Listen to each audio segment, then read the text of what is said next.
Thank you.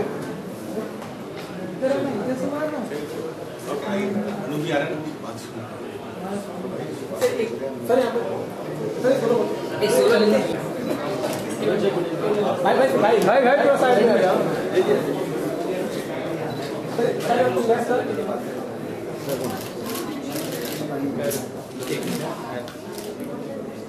अनुज जी सामने sir यार तब लेफ्ट योर लेफ्ट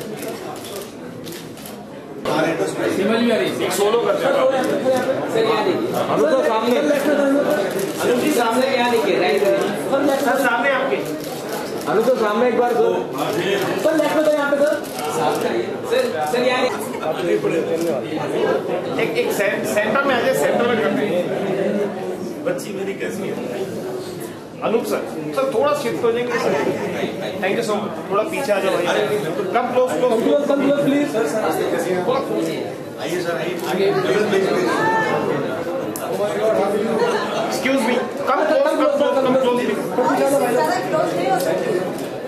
सर यहाँ पे लेफ्ट देखिए लेफ्ट यार सर यहाँ देखिए राइट में हाँ सर यहाँ से Have your center, sir. Sir, right.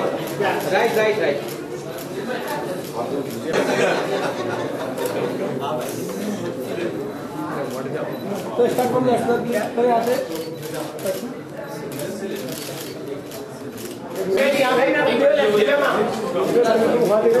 Excuse me. Thank you.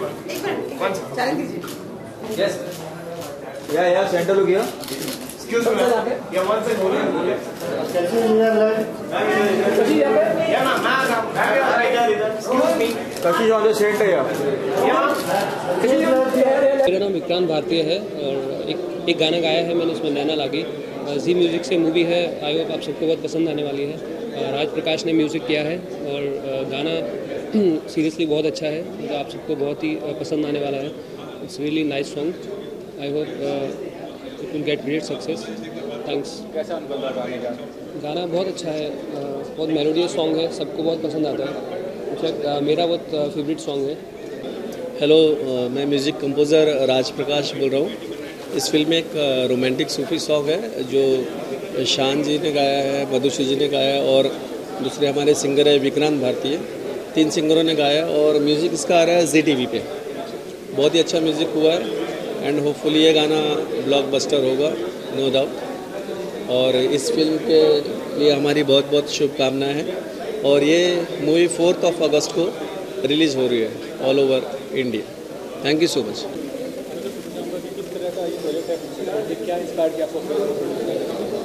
मुझे जब सीमा जी ने स्टोरी सुनाई तो मुझे बहुत इंटरेस्टिंग लगी कि उसमें बहुत ह्यूमर है साथ ही साथ उसमें एक बड़ी बात है कि कुछ समाज सुधार की कुछ बात है कि हम लोगों को कौन से काम में आजकल हाथ बटाना चाहिए जिससे कि स्वच्छ भारत बने वो भी इसमें एक एंगल है तो वो सब सुन के मुझे बहुत अच्छा लगा। आर्टिस्ट इसमें सब सुलझे हुए हैं पॉलिश्ड हैं बहुत अच्छा काम किया है तो मुझे पूरा विश्वास है कि लोग इस फिल्म को बहुत एंजॉय करेंगे। ओमपुरी जी को हम बहुत मिस कर रहे हैं क्योंकि मेरे बहुत अच्छे दोस्त थे बहुत अच्छे प्यारे इंसान तो पूरा जो परिवार है इस फिल्म का उसको हम यही कहेंगे कि ओमपुरी जी की पूरी छत्र छाया के अंदर हम लोगों ने काम किया। हाँ सब बड़े अच्छे आर्टिस्ट हैं मजे हुए आर्टिस्ट हैं जो जिसे रोल मिला है वो बहुत सुंदर मिला और सब ने कमाल किया। अभी एक फिल्म मैं सितंबर में शुरू कर रहा हूँ जिसमें मिथुन चक्रवर्ती हैं और एक नई लड़की है जो उनकी बेटी बनेगी तो वो फिल्म शुरू हो जाएगी सितंबर में उसको मधुरा जसराज डायरेक्ट कर रही हैं जो पंडित जसराज जी की वाइफ है और वी शांताराम जी की बेटी।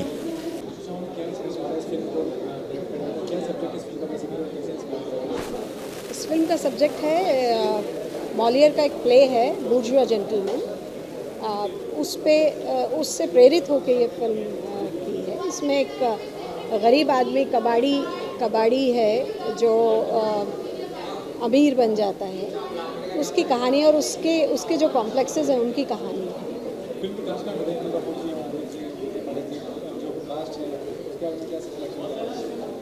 भाई कबाड़ी में तो अनु भाई हैं, अनु कपूर जी हैं, उनकी जो वाइफ बनी है, जो रैग पिकर हैं, वो सारिका जी हैं, और सारिका जी के जो भाई बने हैं, मदारी हैं, वो विनय पाठक जी हैं, और जो हीरोइन है उसके फादर बने हैं ब्रजेंद्र काला जी, और पुरी साहब इसमें सूत्रधार हैं। Actually, the screenplay of Mr. Kabadi was so, inspiring and so good. It was having a comedy with a very powerful message. जैसे ये स्वच्छ भारत के बारे में भी बात करता है, और ये आपका क्लास स्ट्रगल, जैसे क्लास स्ट्रगल को बहुत ही फ़नी वे में और बहुत अच्छी तरह से सीमा जी ने बहुत बढ़िया से दिखाया है कि कैसे एक लोअर क्लास का आदमी पैसे वाला बन जाता है, लेकिन सोसाइटी उसको एक्सेप्ट नहीं करती है। तो वो जो उसमें फ़न है, और साथ साथ में उसमें एक दर्द भी है कि वो उसको लगता है कि अरे भाई मेरे पास पैसा तो आ गया लेकिन इज्जत नहीं मिल रही है।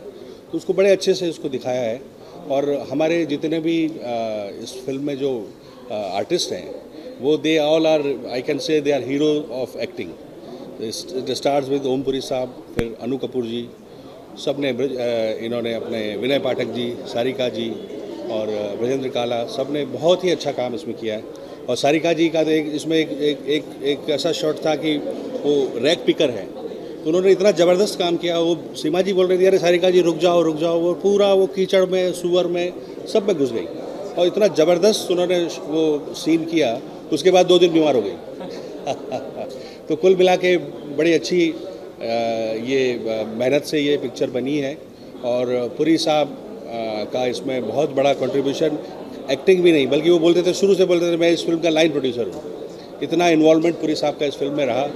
तो अनफॉर्चुनेटली पुरी साहब हमको छोड़ के चले गए, and we miss him like anything.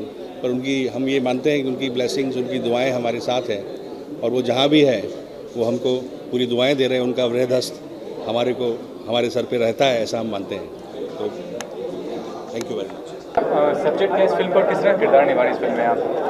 इस फिल्म का सब्जेक्ट है कि पहले कैसे जो अब कबाड़ी की जो फैमिली होती है, sorry to use that word, but how they get, उनको लॉटरी लगती है, वो रिच हो जाते हैं, तो उनका मैनरिज्म्स तो वही रहते हैं जो मतलब आके भी हाई सोसाइटी में आके भी। So how this girl falls in love with their son and everything goes that way. So what kind of role you are playing in the film? I am playing in a way you can say I'm playing the lead in the film because I'm playing Brajendra Kalaji's daughter. So yeah, she's the one who falls with the guy.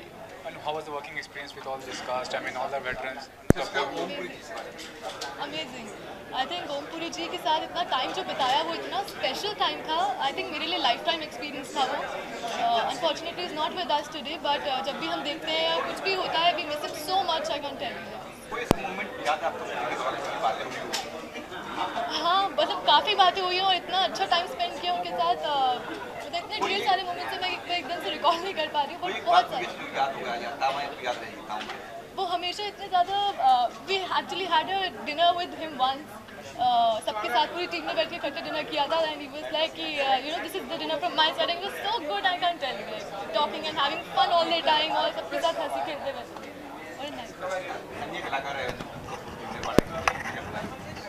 सबके साथ मैंने actually जो ज़्यादा shoot किया था वो जब मैं सेट पे थी, ओमपुरी जी and Anu Kapoor ji and Brajendra काला जी थे।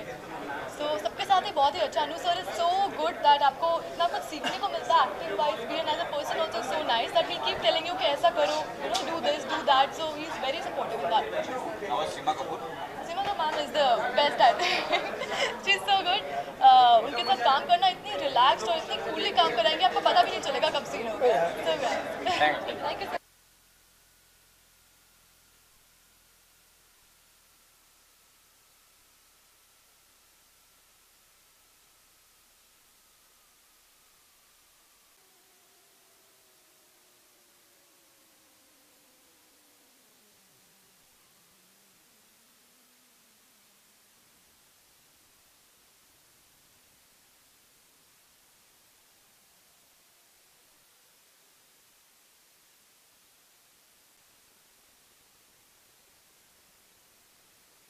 ये मुझे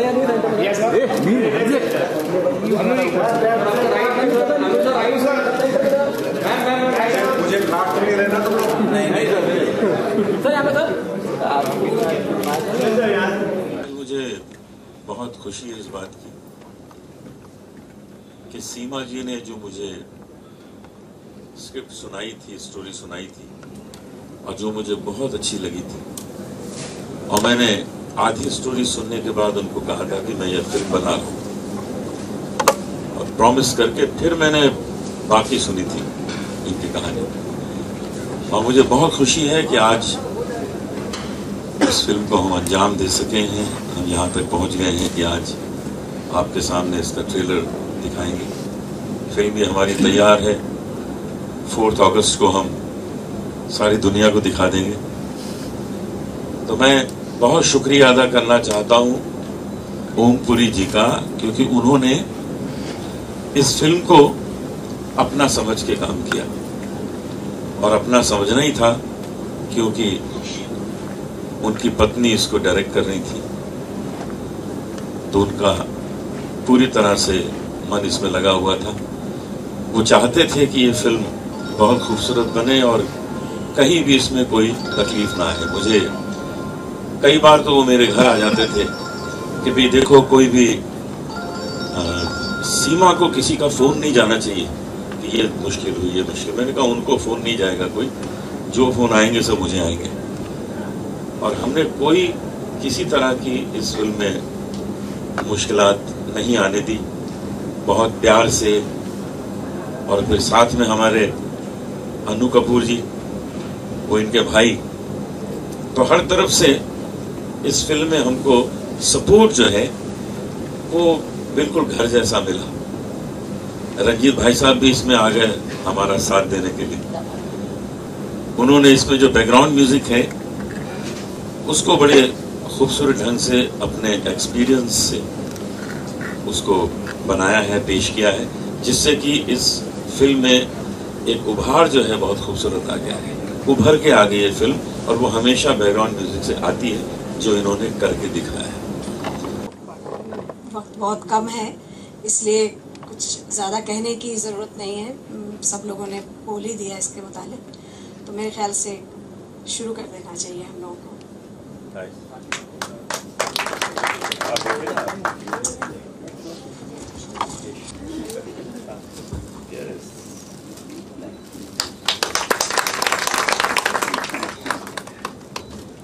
Thank you, Mr. Anup Jalota. Next our guest. तालियां एक बार कंटिन्यूस रखिए, बहुत सबके गेस्ट हैं और सब अपने ही हैं।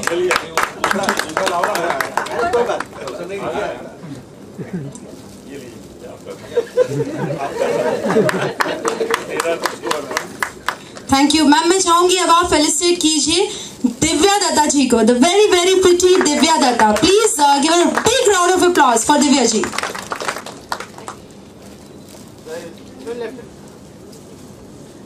Thank you, and Divya ji, you have a very very lovely smile. And after that, calling someone who's not only very talented, very good looking, very handsome. Wow. So let me have a pleasure to call Mr. Talat Aziz. Thank you. वो सबसे बड़ी खूबी, वो सबसे बड़ी। अगले जन्म में no talent, only beauty.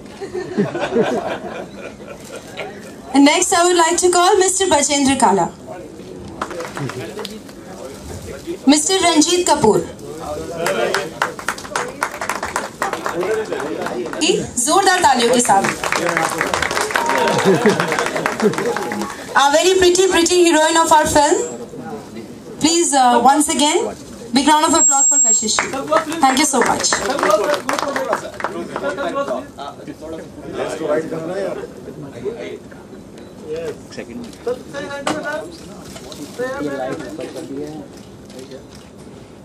Lalit sir ऊपर, सर ऊपर अजीज। Thank you. चलिए Thank you. लाइट तू क्यों नहीं लाइट दिया? लाइट मेन टाइम पे तेरा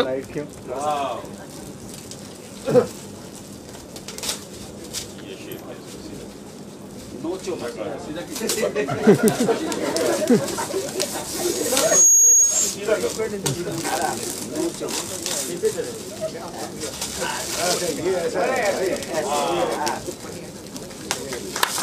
नाइस, एक बार जोरदार तालियां हो जाए। अरे वाह, पूरी कास्ट है।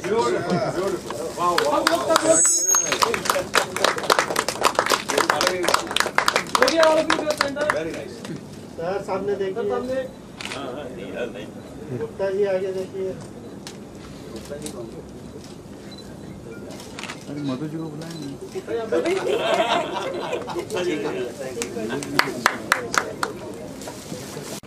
ये ऑफर मेरे पास आया तो मेरे पास सोचने की कोई गुंजाइश इसलिए नहीं थी कि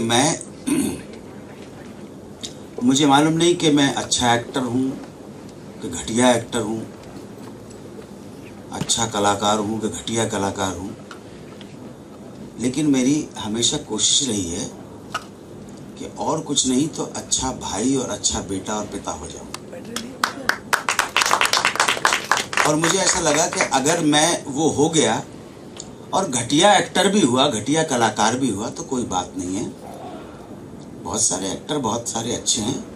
अच्छा भाई होना बहुत बड़ी काबिलियत है, बहुत हुनर का काम है बनिस्बत एक अच्छे कलाकार के, अच्छे सिंगर के होना।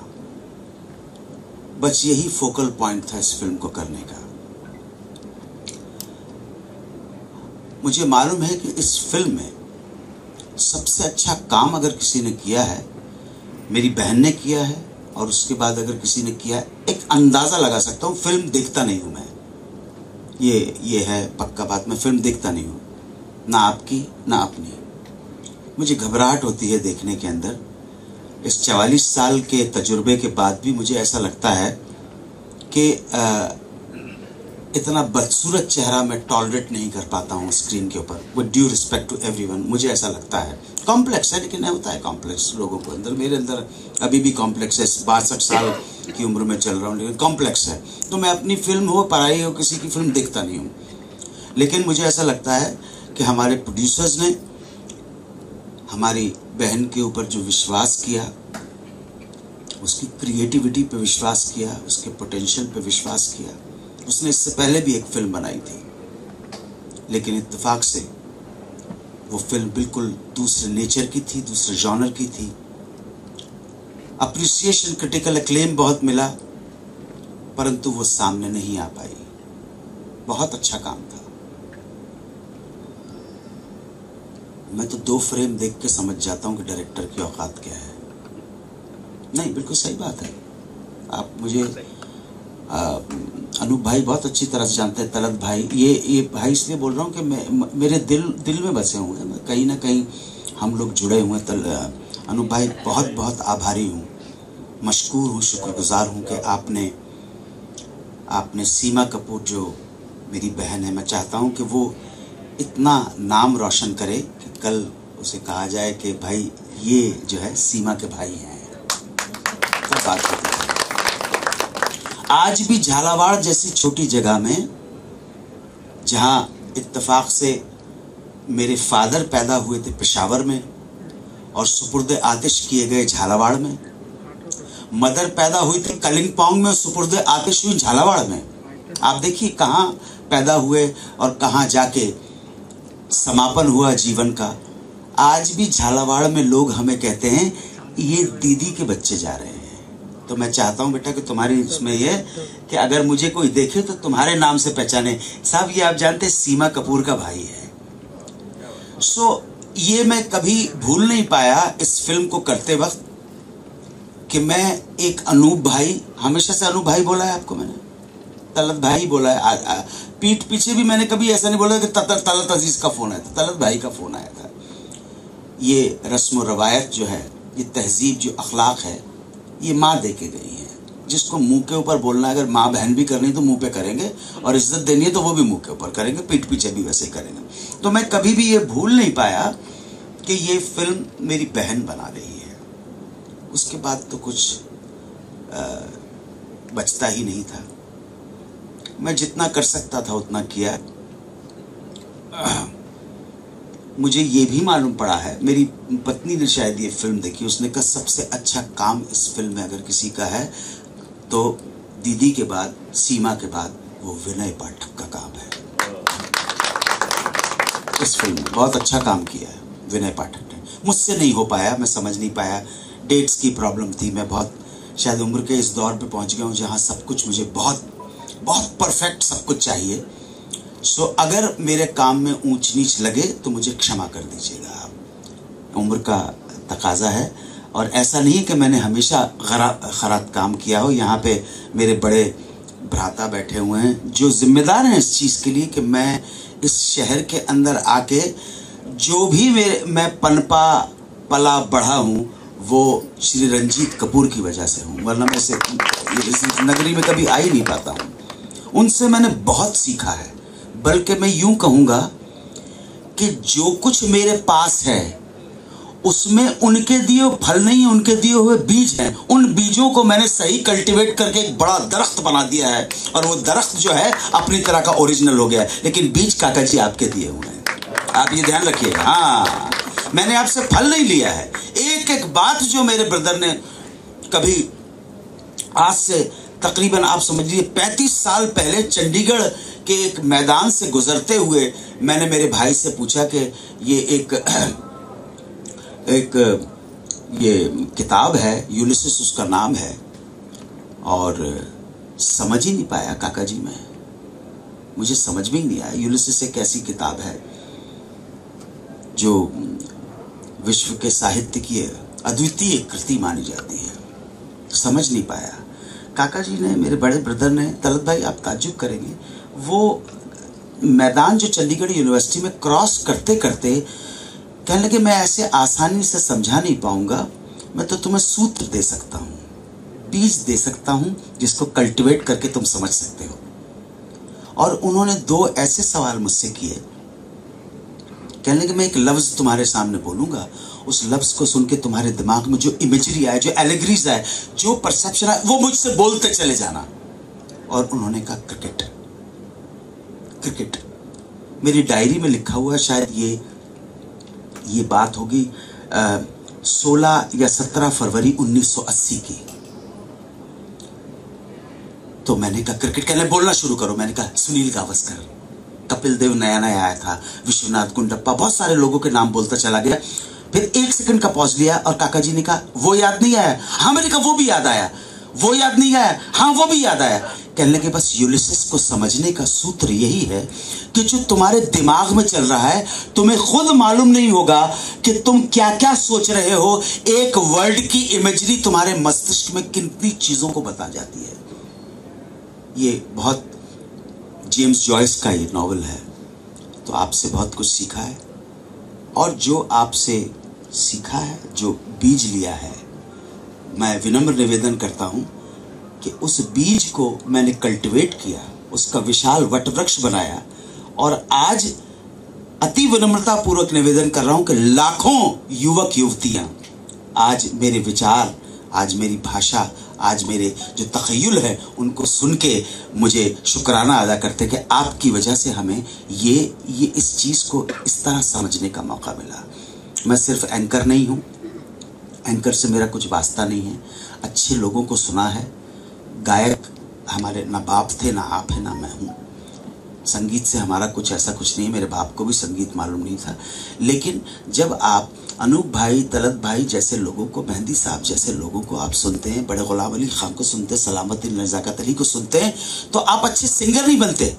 अच्छे सिंगर बहुत हैं, लेकिन आपके कान सुरीले हो जाते हैं। कान सुरीले होने के बाद आपको पता चलता है कि बड़े से बड़ा तुर्रम खां अगर आपके सामने गाएगा तो कौन अच्छा गाता है और कौन अच्छा नहीं गाता, ये जानने का सलीका और शऊर आ जाता है हमें, बस और कुछ भी नहीं।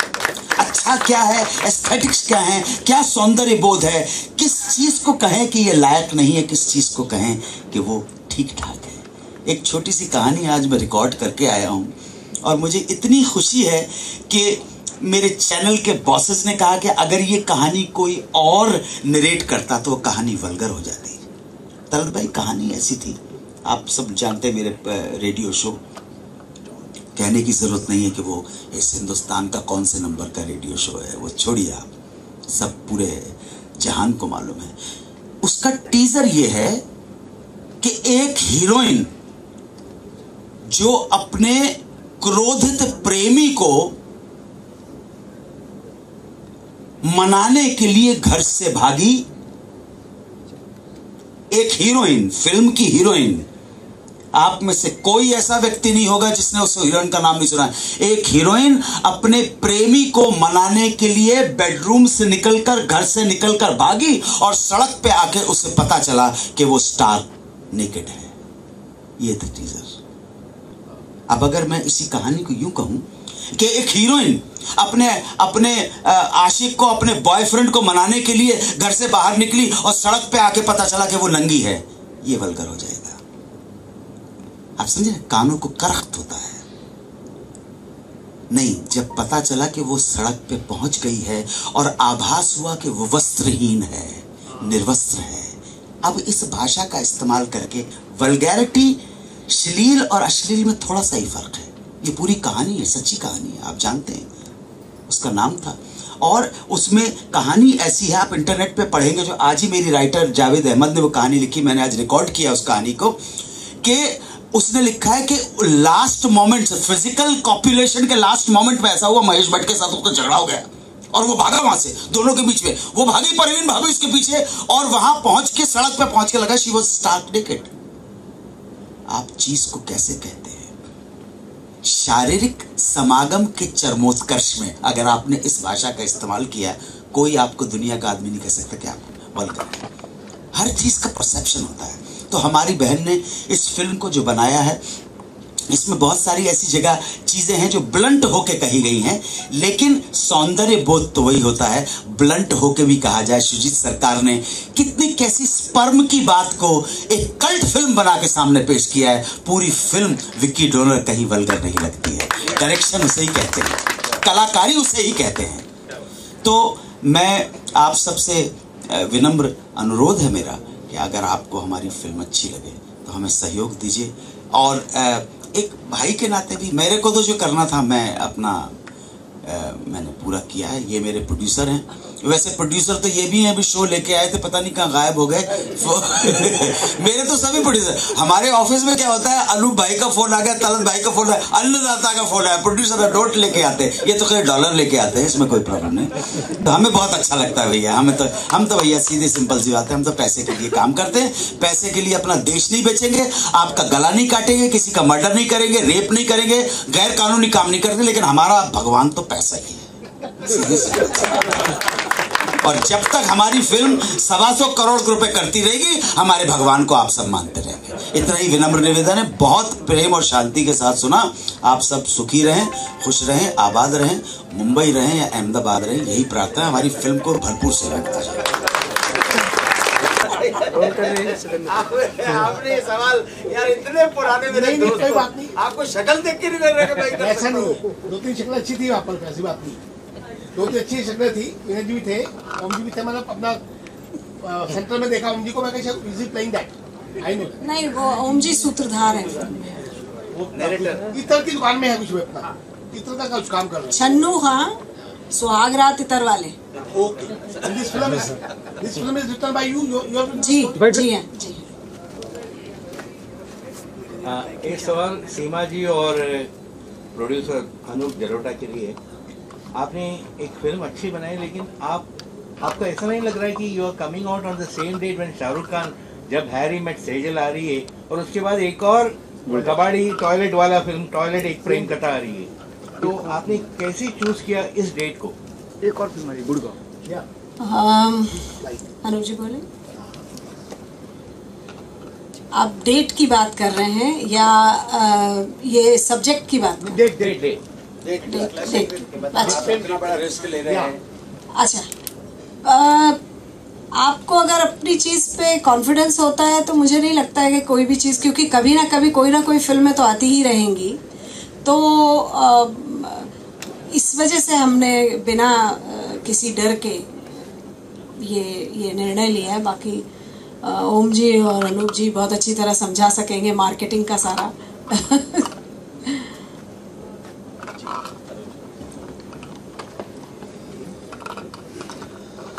ये बात सही है कि एक फिल्म अक्षय कुमार की आ रही है जो टॉयलेट एक प्रेम कथा, वो हमारे एक हफ्ते बाद आ रही है। तो अगर मुश्किल होगी तो उसको होगी, हमको तो नहीं होने वाली। हम तो पहले आ रहे हैं और हम जो कथा लेके आ रहे हैं वो बहुत ही कॉमेडी से भरी है, बहुत इंटरेस्टिंग है। हमारे पास ऐसे सुलझे हुए सब कलाकार हैं और साथ में ओमपुरी जी की ब्लेसिंग्स हमारे साथ है। कोई प्रॉब्लम की बात नहीं है। आप इसका रिजल्ट देखिएगा, आपको बहुत अच्छा लगेगा, क्योंकि हम भी बहुत विश्वास के साथ आ रहे हैं। अभी ये जो सवाल पूछा है, हमारे बहुत पुराने मित्र हैं, बहुत ही अच्छे राइटर्स हैं और जर्नलिज्म के उस क्लास को बिलोंग करते हैं जब जर्नलिज्म लगता था। ज्योति वेंकटेश, और बिल्कुल हाँ, ये ऐसे बहुत पुराने हैं, 35 साल से तो मैं जानता हूँ आपको। ज्योति भाई, हम सब अपने अपने हिस्से का फॉर्च्यून या मिसफॉर्च्यून लेके आते हैं। हमारी फिल्म छोटी सी फिल्म है, हम लोग तो बहुत छोटे से लोग हैं। अगर ऊंच नीच हो गई तो भी ठीक है, झेल जाएंगे, लेकिन ये बड़ी बड़ी फिल्मों वाले हैं ना, अगर इनकी ऊंच नीच हो गई ना तो इनका जहाज पूरी तरह से डूब जाएगा, पूरी तरह से, समझे आप। और सफलता की गारंटी ये जो 500 करोड़ वाले हैं, अगर इनमें से कोई माई का बाप लेके दिखा दे कि मेरी सक्सेस की गारंटी ये है, सक्सेस का फॉर्मूला ये है, तो हमारी कंट्री का हर आदमी टॉम क्रूज और शाहरुख खान बन जाता है। लेकिन ऐसा नहीं है। और एज ए प्रोड्यूसर और एज ए डायरेक्टर हर एक को हक है सपने देखने का। सपने देखने से आप रोक नहीं सकते हमारे, ना प्रोड्यूसर को, ना हमारी डायरेक्टर को, ना हमारे एक्टर्स को, कि हमारी फिल्म सुपरहिट हो जाए। अगर किसी से डर के जीने लगे तो फिर क्या होगा? पता नहीं कितने शाहरुख खान आएंगे और सलमान खान आएंगे चले जाएंगे, वो भी वैसे ही जाएंगे जैसे हम जाएंगे। ऐसा नहीं है कि वो बहुत सच धज के जाएंगे, इतना गारंटी करने की कोशिश कर रहा हूँ। ब्रजेंद्र कला से एक सवाल है, आप अपने रोल के बारे में बताइए, क्योंकि बहुत ही डिफरेंट काइंड ऑफ रोल लग रहा है ट्रेलर देखने के बाद। मेरा किरदार जो है इसमें ये एक अरोड़ा फैमिली को बिलोंग करता है, अनु भाई कवाड़ी फैमिली को बिलोंग करते हैं। तो ये दो परिवार हैं जिनमें एक टसल चल रही है, जो कि इनके परिवार से विवाह का एक आता है ऑफर। इस तरह की कहानी, और थोड़ा कॉमेडी भी है लेकिन सटायरिकल है थोड़ा सा। ये जो है, इनका जो कैरेक्टर है वो एक तो स्त्री से दूर रहने वाला कैरेक्टर है, जो एनर्जी बचाता है, स्त्री से दूर रहता है। दूसरा, कबाड़ियों से उसको सख्त नफरत है, क्योंकि बैक स्टोरी जो है इस कैरेक्टर की, अरोड़ा, उनकी बहन एक कबाड़ी के साथ भाग गई थी, तो वो जख्म जो है वो दिल में लेके बैठे हुए हैं ये, और कबाड़ियों से नफरत करते। और दुर्भाग्यवश इनकी जो बेटी है, जो हमारी कशिश वोरा कर रही हैं, इसमें जो लीड कर रही हैं, वो उसको प्यार हो जाता है कल्लू कबाड़ी के बेटे से, जो अपनी आइडेंटिटी छुपाते हैं कि हम कबाड़ी हैं। तो ये सब इस तरह के जो कैरेक्टर्स हैं उसमें चलता है, और किस तरह से वो एकदम से रिवील होता है कि ये कबाड़ी फैमिली है। ये कैरेक्टर है। क्लास का जो एक कॉम्प्लेक्स है, जो आप हमारी फिल्म इंडस्ट्री में किसी भी प्रोड्यूसर से माइक ये जो क्लास कॉम्प्लेक्स है, ये कॉम्प्लेक्स ये है कि आपकी क्लास कुछ और होती है, लेकिन आप ऊंची क्लास का बनने की कोशिश करते हैं। ये बहुत बड़ा कॉम्प्लेक्स है, ये बुर्जुआजी का अगेंस्ट कॉन्सेप्ट है, आप समझे ना। तो इसमें हमारे फिल्म इंडस्ट्री के बहुत सारे लोग हैं जो आप प्रोड्यूसर से पूछिएगा, अपनी पर्सनल लाइफ में 5 स्टार जाके 15 पैसे खर्च नहीं करेंगे, लेकिन प्रोड्यूसर के खर्चे के ऊपर 15,000 का बिल ला देंगे। ये कॉम्प्लेक्स है, आप ध्यान रखिएगा। मैं नाम नहीं लेना चाहता है, इतने किस्से आपको तो मालूम, सबकी जन्म पत्री मेरे पास है, सारे लोग हमाम के अंदर लंगे हैं बहुत अच्छी तरह से मेरे सामने। तो ये कॉम्प्लेक्स है, आपकी क्लास कुछ और होती है और आप प्रोजेक्ट कुछ और करने की कोशिश करते हैं। और ये जो कॉम्प्लेक्स है कि मेरी जो क्लास है वो किसी तरह से मैच कर जाए बुर्जुआ क्लास के साथ, ऊंचे लोगों की क्लास के साथ। यही कॉम्प्लेक्स इस फिल्म में है जो कॉमेडी की तरह माध्यम से बात किया गया है। अनुज जी, एक और सवाल ओम जी के बारे में। इस फिल्म में ओम जी का डबिंग हो गया था या किसी और से डबिंग करवाया? नहीं, उनका ही वॉइस है। और सूत्रधार बन के वॉइस, हाँ, जहाँ जहाँ उनकी आवाज है उनकी आवाज, सिंक साउंड है। हाँ, टोटल सिंक साउंड है। लेकिन बीच में सूत्रधार की हमने एक अलग आवाज रखी है और वो सतीश कौशिक ने की, वो अलग है, वो किसी के फेस पे नहीं है। लेकिन ओमपुरी जी के ऊपर आप जो भी सुन रहे हैं वो उनकी अपनी आवाज है। अच्छा सीमा जी, सिंक साउंड में शूट करना कितना मुश्किल था for you as a director? नहीं, मैं तो ये सोचती हूँ कि सिंक साउंड में थोड़ा मुश्किल होता है, लेकिन ये अच्छा रहा, वरना पुरी साहब की डबिंग करवानी पड़ती तो वो मुश्किल हो जाता। और बाकी हमारे जो साउंड इंजीनियर हैं, उन्होंने, जैसे झालावाड़ में मैंने 3 दिन की शूटिंग की है, तब हम सिंक साउंड का भी सिस्टम लेके नहीं गए थे। हमने कहा था आके ये डब करवा देंगे, लेकिन मैंने उनसे कहा, मैंने कहा नहीं, पुरी साहब की ही वॉइस चाहिए मुझे, संजय चतुर्वेदी। बहुत अच्छा, बहुत। तो मैंने कहा कैसे भी करके संजय उन्हीं की आवाज़ रखनी है, और उसने कहा मैं जितना हो सकेगा क्लीन करूँगा, और पुरी साहब की ही आवाज़ रखी गई है। और आप ताज्जुब की बात ये है कि ये और ताज्जुब की बात यह है कि ये फिल्म यूरोप में या पाश्चात्य कंट्रीज में शूट नहीं हुई है, जहाँ कंट्रोल होता है सब कुछ। अगर आप ऑडियंस से रिक्वेस्ट करें तो चुप भी हो जाती है, ये शालीनता है। ये यूपी बिहार में शूट हुई है, उसके बावजूद ऑडियो की क्वालिटी कितनी अच्छी है। इसका मतलब ये जो साउंड इंजीनियर थे अच्छा कलाकार हो गए और फिल्मकार भी उठा रहे हैं, तरह तरह की फिल्में इस विषय पे आ रही है। तो क्या अब लगता है आपको कि समय आ गया है कि टॉयलेट में भी रिजर्वेशन होना चाहिए, तत्काल वाला सिस्टम जो है, अगर किसी को जल्दी आती है? जी अनुज जी। मुझे लगता है इसमें रिजर्वेशन की जरूरत नहीं है, क्योंकि लोग दरवाजा तोड़ के अंदर चले जाते हैं इसको जाना हो। लेकिन ये एक बहुत अच्छा सब्जेक्ट इस बीच लोगों को मिला है बनाने के लिए। ये फिल्म तो बहुत पहले लिखी गई थी, जब मोदी जी प्रधानमंत्री नहीं बने थे, उसके पहले ये फिल्म लिख दी गई थी, काफी पहले उसके। तो उनसे इंस्पायर होकर ये फिल्म बिल्कुल नहीं लिखी गई है, लेकिन टॉयलेट एक प्रेम कथा मोदी जी की बातों से इंस्पायर होकर लिखी गई है। तो इस फिल्म में जो बात है वो पुरानी बात है, और देश को जिस चीज की जरूरत है वो उस वक्त ही सोच के सीमा जी ने इस पे काम किया था। और मुझे बहुत खुशी है कि उसको अंजाम ऐसे मौके पे मिला है, ऐसे समय पे मिला है जब इसको रिकॉग्नाइज किया जाएगा और इसकी जरूरत है। मेरा दूसरा सवाल कशिश से है। कशिश, बहुत खूबसूरत लग रही हैं आप पर्दे पर, बहुत बहुत बधाई हो आपको। सामने भी लग रही है यार, तो बोलने में कशिश जी, आपके बारे में भी जानना चाहेंगे, और इन कबाड़ियों के साथ काम करके आपको कैसा फील लग रहा है, कितना प्राउड फील हो रहा है? जी कशिश।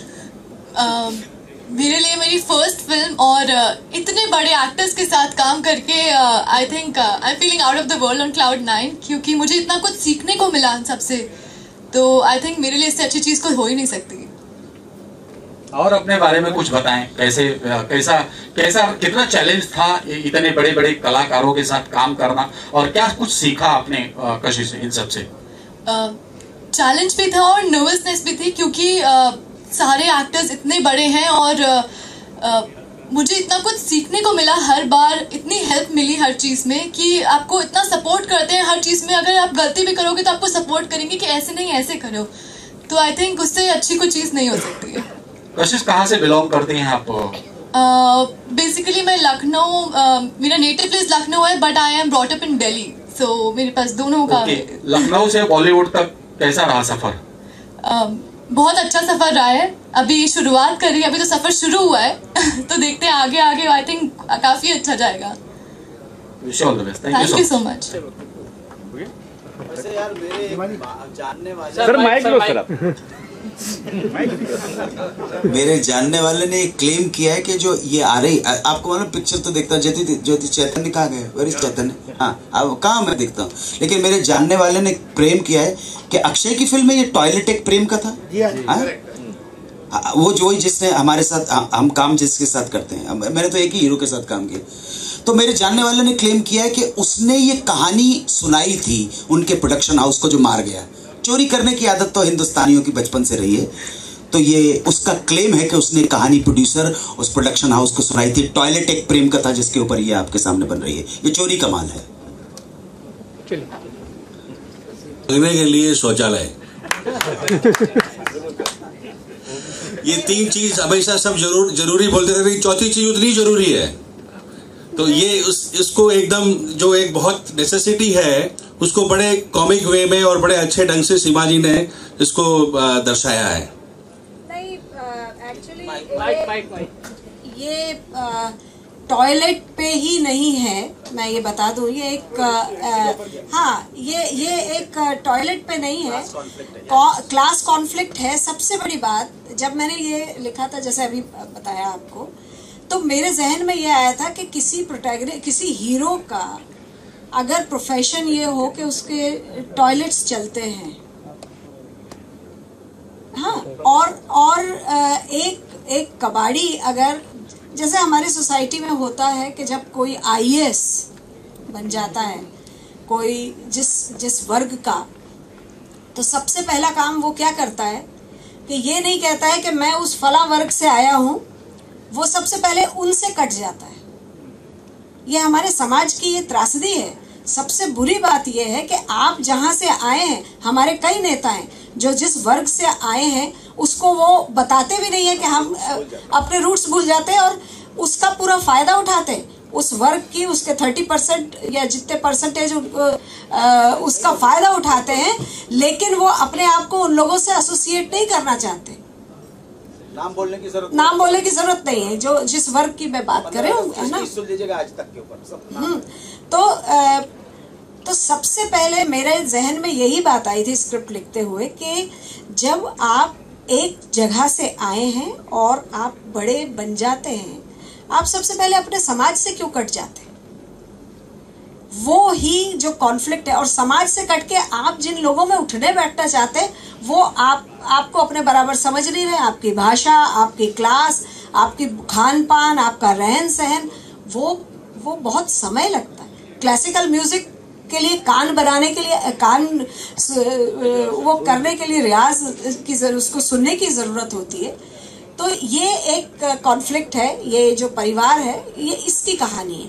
टॉयलेट उसमें एक इत्तेफाकन उसका जो कल्लू कबाड़ी का जो बेटा है, उसका प्रोफेशन है। अभी वो पढ़ा नहीं है, तो उसने कहा मैं ठेके पे टॉयलेट चलाता हूँ, 150 टॉयलेट चला रहा है।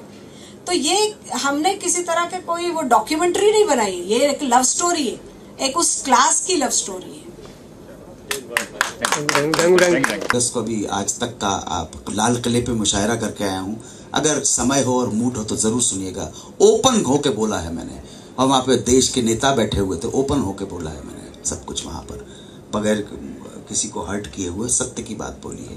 और यही हमारी कॉन्फ्लिक्ट है। आज भी हमारी फिल्म इंडस्ट्री के अंदर ओरिजिनल काम बहुत कम होता है। मौलिक चिंतन जो है बहुत कम है इस कंट्री के अंदर। उधारी की रोटी खाते खाते हमको लगा है कि कार्बन कॉपी ही हमारा चरित्र है। इस चरित्र को, इस सोच को बदलना होगा हमें, तभी देश और राष्ट्र उन्नत हो पाएगा। हो गया ना? हाँ sir, okay, wish you all the best, thank you so much.